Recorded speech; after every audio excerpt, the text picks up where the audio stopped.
Friends, good morning అందరికీ. ఈరోజు speciality వచ్చేసి అంతర్జాతీయ ఓజోన్ పొర దినోత్సవం. It means international ozone layer day. Ozone layer గురించి మనకు తెలిసిందే. సూర్యుడికి భూమికి మధ్య ఓజోన్ లేయర్ ఉంటుంది. విషకిరణాలు మన డైరెక్ట్ చర్మం మీద తాకకుండా. ఇప్పుడు ఆ హెలికాప్టర్స్ వల్ల, రాకెట్స్ వల్ల, జెట్స్ వల్ల, మనకి ఏరోప్లేన్స్ వల్ల ఓజోన్కి అయితే హోల్ పడుతుంది. సో దానివల్ల మనకు డైరెక్ట్గా అల్ట్రావైలెట్ రేస్ భూమి మీద రావడం, ఉష్ణోగ్రతలు పెరిగిపోవడం, అండ్ కార్బన్ డైఆక్సైడ్ కూడా ఎక్కువ రిలీజ్ అవ్వడం వల్ల కూడా కార్బన్ డైఆక్సైడ్లో మళ్ళీ కార్బన్ మోనాక్సైడ్ ఇంకోటి ఉంటుంది. అది ఎక్కువ రిలీజ్ అవ్వడం వల్ల ఓజోన్ దానికి పర్యావరణానికి భంగం కలగడం ఇవన్నీ జరుగుతున్నాయి అన్నమాట. Ozone is a form of O3 అనమాట. అంటే 3 ఆక్సైడ్లు కలిస్తే O3 అవుతుంది. ఇది వాటర్తో కలిస్తే వేరే ఉంటుంది, ఎయిర్తో కలిస్తే వేరే ఉంటుంది.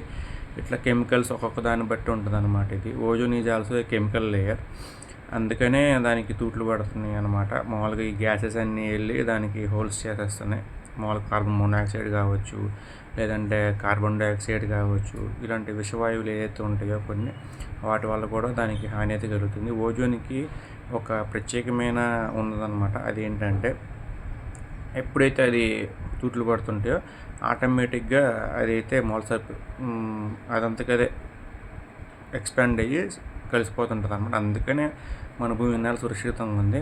కానీ ఈ మధ్య విషవాయువులు ఎక్కువ అవడం వల్ల ఏమవుతుందంటే అది కలిసిపోవడం పక్కన పెడితే ఇంకెక్కువ తూట్లు పడుతున్నాయి అనమాట. దానికి ఓజోన్ లేయర్ పెట్టిందే ఇప్పుడు మనకే గాడ్ ఏదైనా క్రియేట్ చేశారంటే మన మంచి కోసం చేస్తారు అన్నమాట. ఓజోన్ లేయర్ పెట్టింది ఎందుకు? భూమి నుంచి సూర్యుడి నుంచి మన మీదకి డైరెక్ట్ విషవాయువులు రావకుండా కాపాడ్డాక అనమాట.